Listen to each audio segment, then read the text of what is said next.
Singapore has a reputation of being one of the safest countries in the world, and also for its strict laws such as the chewing gum ban. At the same time, the Singapore Police Force, or SPF, is known for its professionalism and efficiency. Meanwhile, life in Malaysia seems more chill and relaxed. Setting up a bank account, okay, in Singapore and in Malaysia, two different experiences, way different. In Singapore, you give the form, the lady takes the form, fills out your particulars or whatever, and then you will get your bank account in 24 hours or less.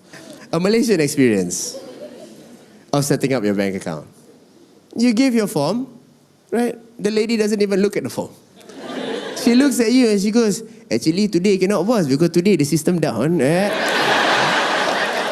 So you have to come back at 12 o'clock, but today Friday, so we all go Friday prayers. Then only got 2 hours, so not enough. So you have to come back on Monday, but Monday public holiday. So...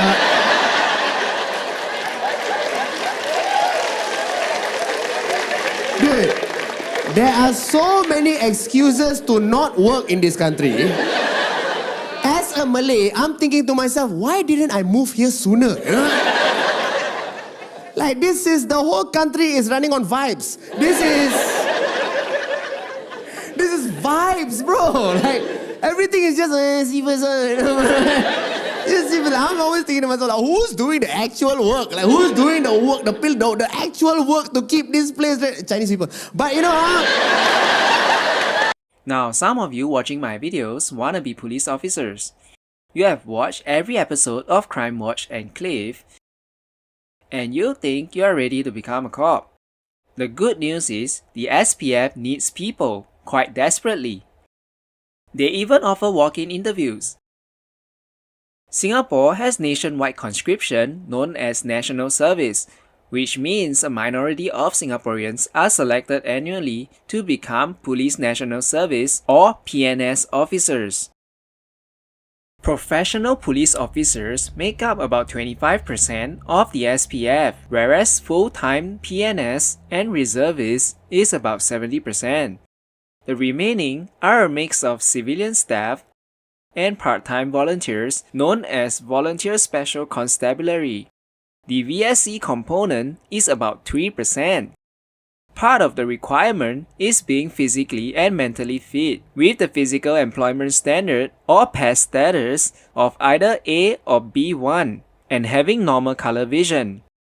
However, the PES status only applies to males. If you are a female, you are exempted.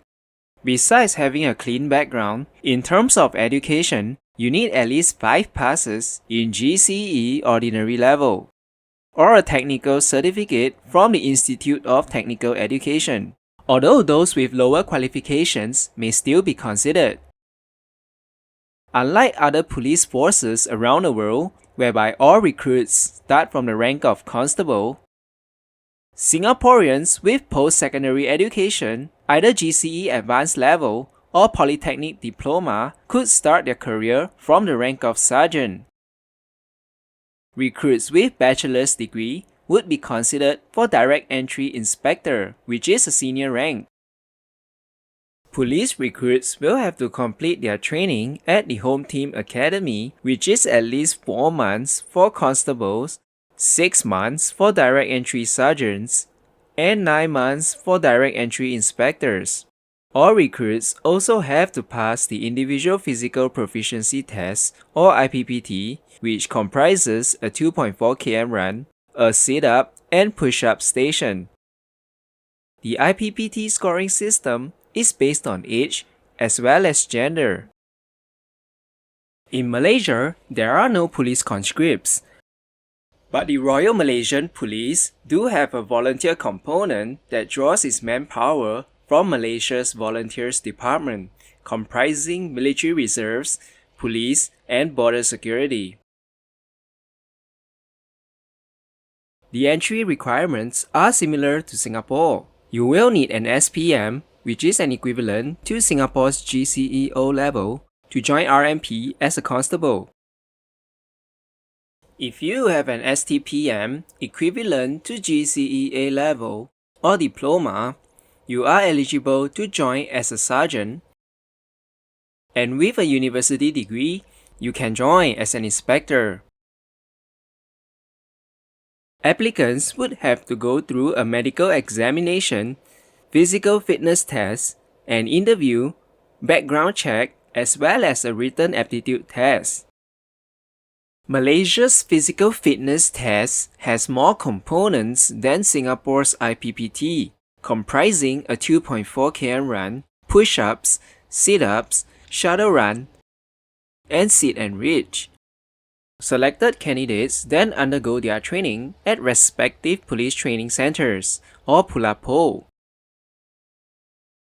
The training duration for constables are 4 to 6 months and 9 months for sergeants and inspectors. Some of you may be wondering about the salary. A Singapore Police Constable earns between 1.8k to 2.7k Singapore dollars per month. A direct entry sergeant earns between 2.1k to 3.1k Singapore dollars, and a direct entry inspector earns between 4.9k to 5.9k Singapore dollars. The salary varies depending on specific academic qualifications, relevant work experience, and operational duties. Additionally, there is a sign-on bonus of $35,000 for direct entry sergeants and $20,000 for direct entry inspectors. In Malaysia, a constable earns between 1.4k to 2.5k Malaysian ringgit per month, which is equivalent to about 450 to 800 Singapore dollars. Sergeants earn between 2k to 4k Malaysian ringgit, and inspectors earn between 2.5k to 9.8k Malaysian ringgit. As the RMP doesn't face recruitment challenges, there isn't really a need to offer sign-on bonuses like the SPF. Although Singapore Police earns between 3 to 5 times more than Malaysian Police, it should be noted that the cost of living in Malaysia is much lower compared to Singapore. In terms of criminal law, both Singapore and Malaysia share similarities as both were former British colonies, inheriting the British common law legal system. However, law enforcement is more decentralized in Malaysia, and there are inconsistencies in enforcement across different Malaysian states. The SPF has an annual budget of between 4 to 4.5 billion Singapore dollars, twice the annual budget of the RMP with 6 to 9 billion Malaysian ringgit. As Malaysia is a larger country, there are many more police personnel in Malaysia, more than 137,000 personnel, 3 times more than Singapore. Since Malaysia has a population of 34 million people, Singapore has a higher police density than Malaysia. In terms of crime, Malaysia has much higher crime rates than Singapore. For example, in terms of violent crime, like homicide, Singapore has a rate of about 0.069 per 100,000 population, while Malaysia has a rate of 0.734 per 100,000. While Singapore and Malaysia share similar cultures, that a Chinese Malaysian is disputing whether nasi lemak is Malaysian or Singaporean. If anything, let a Malay Singaporean and a Malay Malaysian dispute the nasi lemak, you understand or not? I'm Chinese Malaysian, the main thing, I'm looking at you, okay? there are other factors, such as guns being readily more available in Malaysia than Singapore. This means that Malaysian police are not only in more danger, but they also tend to use more force.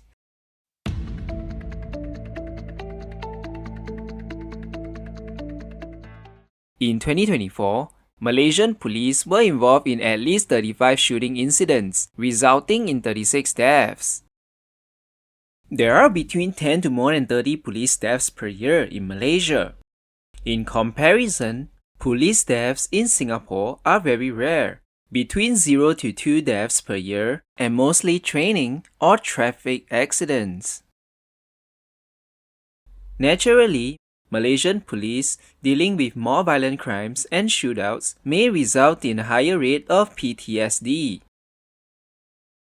Singaporeans mostly trust the police, with surveys and polls suggesting more than 90% of residents trust the police. Public trust in Malaysian police ranges from 50% to 70%. This is likely due to police misconduct cases and corruption cases, with Malaysia ranking much lower than Singapore on the Corruption Perceptions Index. In conclusion, with Singapore police being more respected by the community they serve, the fact that they deal with lesser crime, have lesser chances of getting killed, suffer less PTSD, and their salaries are better than their counterpart in Malaysia, considering global purchasing power, being a police officer in Singapore is better.